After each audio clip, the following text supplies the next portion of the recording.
Guys welcome to wealthdeco.com। मेरा नाम है देव। इस वीडियो में हम लोग बात करने वाले हैं हाउ टू फाइंड सेलेक्ट और choose best mutual fund to invest in India. जी हाँ, तो आज मैं आपको एक प्रैक्टिकल गाइड बताने वाला हूँ बिगनर्स लोगों के लिए कि कैसे आपको म्यूचुअल फंड सेलेक्ट करने चाहिए, कौन कौन से ऐसे टूल है जो आप यहाँ पे यूज़ में ले सकते हैं, क्या क्या चीज़ें आपको ध्यान में रखनी चाहिए किसी भी म्यूचुअल फंड के अंदर इन्वेस्ट करने से पहले। तो चलिए गाइस शुरू करते हैं। सबसे पहले हम लोग यहाँ पे कुछ फैक्टर को डिस्कस करेंगे कि जब भी आप म्यूचुअल फंड को यहाँ पे चूज आउट करें तो किन फैक्टर्स का आपको ध्यान में रखना चाहिए। तो पहली चीज़, आपके जो गोल्स है वो हमेशा लॉन्ग टर्म होने चाहिए।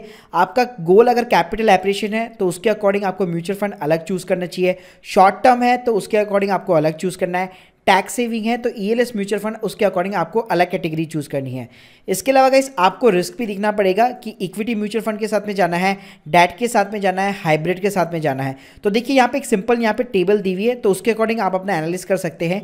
मान लीजिए अगर आपका पर्पस जो है लॉन्ग टर्म है, यानी कि 5 साल या 5 साल से ज़्यादा अगर आप इन्वेस्टमेंट करना चाहते हैं, तो अगर मैं हाई रिस्क की बात करूं तो मिड कैप और जो स्मॉल कैप वाले फंड्स होते हैं वो यहाँ पे हाई रिस्क कैटेगरी के अंदर कवर होते हैं। वहीं पे मीडियम कैटेगरी के अंदर मल्टी कैप फंड्स होते हैं और लो रिस्क के अंदर आपके लार्ज कैप फंड्स होते हैं। और ये तीनों कैटेगरी जो है आपकी इक्विटी कैटेगरी के अंदर यहाँ पे जो है कवर होते हैं। इसके अलावा अगर आपका मीडियम टर्म का लॉन्ग टर्म प्लान है, मतलब 3 से आप 5 साल के लिए इन्वेस्टमेंट करना चाहते हैं, तो हाई रिस्क के अंदर आप मल्टी कैप फंड रख सकते हैं। मीडियम रिस्क के अंदर आप बैलेंस एडवांटेज फंड रख सकते हैं जिसको हाइब्रिड फंड्स भी कहा जाता है। लो रिस्क के अंदर गाइस आप सिंपली शॉर्ट टर्म ड्यूरेशन या फिर फंड्स या फिर गिल्ड फंड्स जो कि गवर्नमेंट सिक्योरिटी के अंदर इन्वेस्ट करते हैं वो आप रख सकते हैं, जो कि डेट फंड के अंदर यहाँ पे कंसीडर किए जाते हैं। अगर आपके शॉर्ट टर्म गोल से यानी कि लेस देन 3 ईयर्स अगर आप यहाँ पे इन्वेस्टमेंट करना चाहते हैं तो आप क्रेडिट रिस्क फंड या फिर हाइब्रिड फंड्स के अंदर इन्वेस्टमेंट कर सकते हैं। मीडियम रिस्क के अंदर आपका लो ड्यूरेशन या फिर अल्ट्रा शॉर्ट ड्यूरेशन जो कि डेट फंड के अंदर कवर होता है उसके अंदर आप इन्वेस्टमेंट कर सकते हैं। और लो रिस्क की बात करूं तो ओवरनाइट फंड्स जो कि आपके सेविंग अकाउंट से ज्यादा आपको इंटरेस्ट प्रोवाइड करते हैं उसके अंदर आप यहाँ पे इन्वेस्टमेंट रख सकते हैं। इसके अलावा गाइस किसी भी फंड को सेलेक्ट करने से पहले आपको उस फंड की परफॉर्मेंस क्या है, उसका एक्सपेंस रेशियो क्या है, उसका एग्जिट लोड क्या है, उसकी रैंकिंग क्या है, उसमें डायरेक्ट प्लान अवेलेबल भी है या फिर आप उसमें केवल रेगुलर प्लान अवेलेबल है, तो ये सारी चीज़ें भी आपको देखनी चाहिए। तो देखिए मैं प्रैक्टिकल तरीके से आपको समझाना चाहूँगा कि ये जो मैंने आपको चीज़ें बताई वो आपको कैसे यहाँ पे खुद से जो है एक्सप्लोर। तो गाइस इसके लिए यहाँ पे मैं आपको 3 टूल जो है यहाँ पे मैं सेशन में देना चाहूँगा, मनी कंट्रोल, ग्रो ऐप और ईटी मनी ऐप। तो सबसे पहले हम लोग चलते हैं मनी कंट्रोल ऐप के ऊपर। ये लिंक गाइस मैं आपको सिंपली डिस्क्रिप्शन बॉक्स में दे दूंगा, फ्री ऑफ द कॉस्ट है सारे के सारे टूल, आप आराम से इसको यूज में ले सकते हैं। सो गाइस यहाँ पे जो फाइन टूल है मनी कंट्रोल का वो काफ़ी कमाल का फीचर है। यहाँ पे ऊपर फंड हाउस मिलता है, फंड कैटेगरी मिलती है, fund rank and risk ratio मिलता है। तो पहले अगर हम लोग रेशियो की बात करें तो यहाँ पे आप देख सकते हैं, यहाँ पे केवल वही आपको जो है म्यूचुअल फंड्स बताएगा जिसको क्रिजल ने यहाँ पे 5 स्टार या फिर 4 स्टार की रैंकिंग दे रखी है। उसके बाद में आती है इस फंड कैटेगरी। तो मान लीजिए आप सिर्फ जो है लार्ज कैप वाले जो फंड्स है उसको केवल आप फाइंड आउट करना चाहते हैं, तो आपको सिंपली लार्ज कैप फंड के ऊपर सेलेक्ट करना है और अप्लाई फिल्टर के ऊपर क्लिक करना है। सो गाइस आप यहाँ पे आप देख सकते हैं इजीली तरीके से आपको क्रिजल ने केवल जो 4 to 5 स्टार की रेटिंग वाले जो फंड्स है वो ही केवल आपको फिल्टर में दिखाई देंगे। साथ में उसके 1 वीक के क्या रिटर्न है, 1 ईयर के क्या रिटर्न है, 2 साल के, 3 साल के, 5 साल के, सभी आपको यहाँ पे रिटर्न दिखाई देते हैं। अब मान लीजिए आपको किसी भी एक फंड के ऊपर रिसर्च करनी है, जैसे कि हम लोग फर्स्ट नंबर वाले फंड पे ले लेते हैं, जैसे कि Canara Robeco blue chip fund हो गया। तो जिसके ऊपर जैसे मैं क्लिक करूंगा गाइस सबसे पहले आपको यहाँ पे जो है फंड का साइज देखने को मिल जाता है और उसका एक्सपेंस रेशियो क्या है। साथ में आप इसको कंपेयर भी कर सकते हैं कि जो कैटेगरी एवरेज है, यानी कि जो लार्ज कैप कैटेगरी एवरेज है उसका 1.06 का यहाँ पे एक्सपेंस रेशियो है, जबकि इस फंड का 0.35% है, जो कि काफी कम है as compare to other fund. Guys अगर आप थोड़ा सा यहाँ पे नीचे जाएंगे तो यहाँ पे आपको दिख जाता है कि जो कैटेगरी एवरेज है उसका रिटर्न यहाँ पे कितना है, प्लस ये वाली जो स्कीम है उसने यहाँ पे कितना रिटर्न जो है बना के दिया है। थोड़ा सा अगर आप नीचे जाएंगे तो आपको रिटर्न्स जो है 1 वीक 1 वाइज भी मिल जाएगा, और थोड़ा सा अगर आप नीचे जाएंगे तो आपको एसआईपी की रिटर्न भी मिल जाएंगे कि इस तारीख को अगर आपने 1000 रुपए की एसआईपी कर रखी होती तो इस टाइम पे उसका रिटर्न यहाँ पे क्या बन गया होता। में गाइस यहाँ पे आपको पोर्टफोलियो भी मिल जाता है कि ये वाला जो म्यूचुअल फंड है उसके अंदर कौन कौन सी कंपनी के अंदर इन्वेस्टमेंट आपका लगा हुआ है। साथ में गाइस यहाँ पे आपको मनी कंट्रोल के ऊपर रिस्क रेशियो भी मिल जाते हैं, जैसे कि स्टैंडर्ड डिविएशन हो गया, बीटा हो गया, शार्प रेशियो हो गया। तो यहाँ पे आपको जो रेड सिग्नल और ग्रीन सिग्नल भी मिल जाते हैं जिससे कि आप आराम से अपना एनालिसिस कर सकते हैं। अब जो दूसरा टूल है वो यहाँ पे मैं ईटी मनी ऐप का रिकमेंडेशन देना चाहूंगा, जिसने काफी अच्छा एनालिसिस करके दिया होता है अपनी ऐप के ऊपर।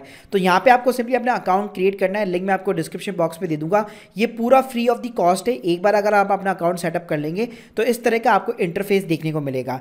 तो फॉर एन एग्जाम्पल जैसे मान लीजिए अगर आप लार्ज कैप कैटेगरी के अंदर रिसर्च करना चाहते हैं तो इसके ऊपर आपको सिंपली क्लिक करना है। तो यहाँ पे गाइस इजीली जो है आप अपना कंपैरिजन कर सकते हैं। तो देखिए यहाँ पे आपको जो है रैंकिंग मिल जाती है, जैसे आप देख सकते हैं इन्होंने यहाँ पे 5 स्टार रैंकिंग दी हुई है, फिर 4 स्टार दी हुई है, फिर 5 स्टार दी हुई है।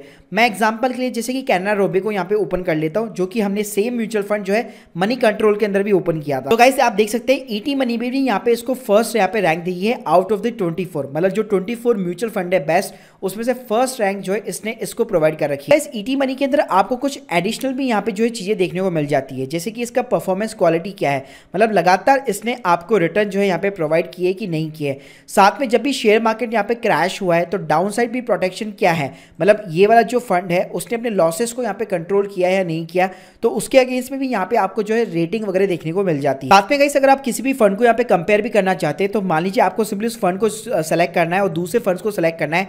जैसे गाइस आप इसका यहाँ पे शो कंपेरिजन करेंगे और कंपेयर करेंगे तो आप देख पाएंगे जो दोनों स्कीम है उसकी रेटिंग कितनी थी, वो कौन सी कैटेगरी के अंदर फॉल करते हैं, उसने कितना रिटर्न यहाँ पे प्रोवाइड किया है, फंड का साइज कितना है, आप 3 महीने के अंदर, 6 महीने के अंदर, 1 साल के अंदर रिटर्न जो है कंपेयर कर सकते हैं। उसके सारे रिस्क के जो मेजर्स होते हैं प्लस स्टैंडर्ड डिविएशन क्या होता है, तो ये सारी चीजें आपको ना पूरा डिटेल के अंदर बताता है ईटी मनी ऐप। तो इसी वजह से ये मेरा one of the favourite app भी है यहाँ पे। साथ में गाइस जो थर्ड ऐप है that is the guys grow app. तो यहाँ पे भी आप अपना अकाउंट जो है क्रिएट कर सकते हैं फ्री ऑफ द कॉस्ट, यहाँ पे आपका ओपन हो जाता है। तो यहाँ पे देखिए स्क्रीनर का एक ऑप्शन दिया हुआ है, जैसे अगर यहाँ पे मान लीजिए मैं इक्विटी वाले फंड के अंदर सेलेक्ट करता हूँ और सिंपली यहाँ पे लार्ज कैप करता हूँ, तो आप देख सकते हैं यहाँ पे भी कैनरा रोबे को जो है फर्स्ट रैंकिंग के ऊपर आ रहा है। तो यहाँ पे आप पॉपुलरिटी वाइज जो है सेलेक्ट कर सकते हैं, या फिर आप रेटिंग वाइज या फिर रिटर्न वाइज भी यहाँ पे आप फिल्टर मार सकते हैं। तो फॉर एन एग्जाम्पल जैसे यहाँ पे मैं कैनरा रोबे को सेलेक्ट कर लेता हूँ तो यहाँ पे भी आपको जो है 1 साल, 3 साल, 5 साल के रिटर्न आसानी से देखने को मिल जाते हैं। प्लस इसके अंदर आपका एग्जिट लोड कितना है, किस सेक्टर के अंदर कितना इन्वेस्टमेंट कर रखा है, इसके कितने रेशियो है, प्रो क्या है, इसके कॉन्स क्या है, ये सारी चीजें भी आपको ग्रो ऐप के ऊपर देखने को मिल जाती है। सो गाइस आपको कभी भी अगर बेस्ट म्यूचुअल फंड यहाँ पे फाइंड आउट करने हैं तो मैं आप लोगों को इन 3 टूल्स का रिकमेंडेशन देना चाहूंगा। इन 3 टूल के माध्यम से आप किसी भी फंड का पूरा ढंग से खुद ही यहाँ पे एनालिसिस कर पाएंगे और आप अपने लिए एक बेटर यहाँ पे म्यूचुअल फंड चूज आउट कर पाएंगे। चला गाइस मैंने यहाँ पे best mutual fund to invest in India की एक सीरीज भी बना रखी है, जिसके अंदर मैंने सारी कैटेगरी के म्यूचुअल फंड्स को कवर कर रखा है रैंक वाइज। तो गाइस अगर आप लोगों को ये वीडियो पसंद आया हो तो प्लीज इन मेरी प्लेलिस्ट को भी यहाँ पे चेक कीजिएगा, जहाँ पे आपको बहुत ही ज्यादा यूजफुल इन्फॉर्मेशन मिलेगी। Guys hope you like this video, please subscribe channel. अगर आप लोग के कोई भी डाउट्स है कमेंट सेक्शन के अंदर जरूर बताइए। Thank you guys, thank you.